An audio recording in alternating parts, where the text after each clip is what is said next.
Assalamualaikum warahmatullahi wabarakatuh. Perkenalkan, nama saya Fireja Santika dari kelas S1 Manajemen A. Di sini saya ingin menjelaskan tentang Training and Developing Employees atau pelatihan dan pengembangan karyawan.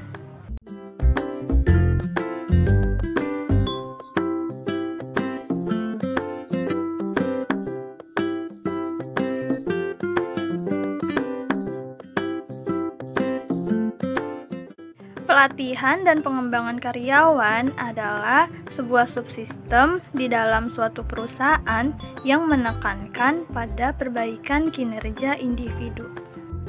Menurut Undang-Undang Nomor 13 Tahun 2003 tentang Ketenagakerjaan, pelatihan kerja adalah keseluruhan kegiatan untuk memberi, memperoleh, meningkatkan, serta mengembangkan kompetensi kerja, produktivitas, disiplin, sikap, dan etos kerja pada tingkat keterampilan dan keahlian tertentu sesuai dengan jenjang dan kualifikasi jabatan atau pekerjaan. Sedangkan pengembangan karyawan didefinisikan sebagai proses di mana karyawan dengan dukungan atasannya menjalani berbagai program pelatihan karyawan untuk meningkatkan keterampilannya dan memperoleh pengetahuan juga keterampilan yang baru. Tujuan dari pelatihan dan pengembangan karyawan. Yang pertama itu ada meningkatkan produktivitas. Peningkatan produktivitas terjadi ketika karyawan menjadi semakin ahli dalam pekerjaannya. Mereka dapat mengembangkan cara atau metode baru yang membuat mereka mampu menyelesaikan pekerjaan yang sama atau berulang dengan lebih efektif dan efisien. Yang kedua, memperbaiki kualitas. Pelatihan dan pengembangan karyawan tidak hanya akan meningkatkan produktivitas karyawan, melainkan juga mampu membuat mereka memberikan layanan atau menghasilkan produk yang lebih baik.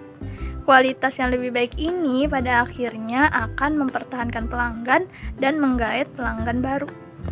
Yang ketiga, mengurangi waktu belajar karyawan. Ketika karyawan mengikuti program pelatihan dan pengembangan secara rutin, kemampuan mereka bertambah secara bertahap. Karyawan dengan kemampuan yang mumpuni dan terus mengasah akan lebih cepat dalam mempelajari dan mempraktikkan hal-hal yang baru. Semakin cepat karyawan menguasai hal-hal baru, artinya semakin besar pula kesempatan bagi perusahaan untuk menjadi yang terdepan dalam persaingan bisnis. Yang keempat, meningkatkan retensi karyawan. Perusahaan akan berkembang baik jika mampu mempertahankan karyawan-karyawannya dalam waktu cukup lama. Merekrut sumber daya manusia baru akan lebih membutuhkan waktu daripada memberikan pelatihan dan pengembangan kemampuan kepada karyawan yang sudah ada. Meski sama-sama mengeluarkan biaya, akan lebih hemat dan menguntungkan bagi perusahaan untuk melatih dan mengembangkan karyawan yang sudah ada daripada melatih dan mengembangkan karyawan yang baru. Yang kelima, transfer keahlian dan kaderisasi. Karyawan pada suatu saat akan memasuki usia pensiun. Pelatihan dan pengembangan karyawan secara berkala memberikan kesempatan bagi karyawan-karyawan senior untuk meneruskan ilmu, keterampilan, atau keahlian kepada junior-junior mereka. Training method atau metode pelatihan. Metode pelatihan adalah metode yang menghadirkan situasi nyata, cerminan apa yang akan terjadi jika karyawan berada di tempat kerja dan sedang bekerja. Yang pertama, on the job training.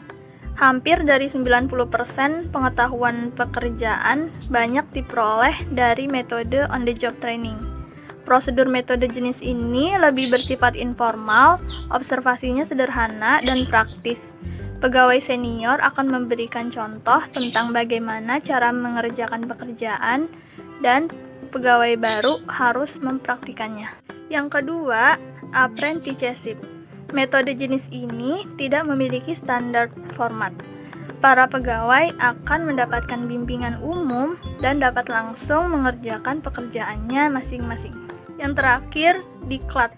Metode pelatihan dan pengembangan karyawan jenis ini bisa berupa pemberian pelatihan internal atau mengirimkan karyawan mengikuti pelatihan di luar perusahaan atau juga memberikan kesempatan beasiswa untuk mengambil pendidikan formal lanjutan.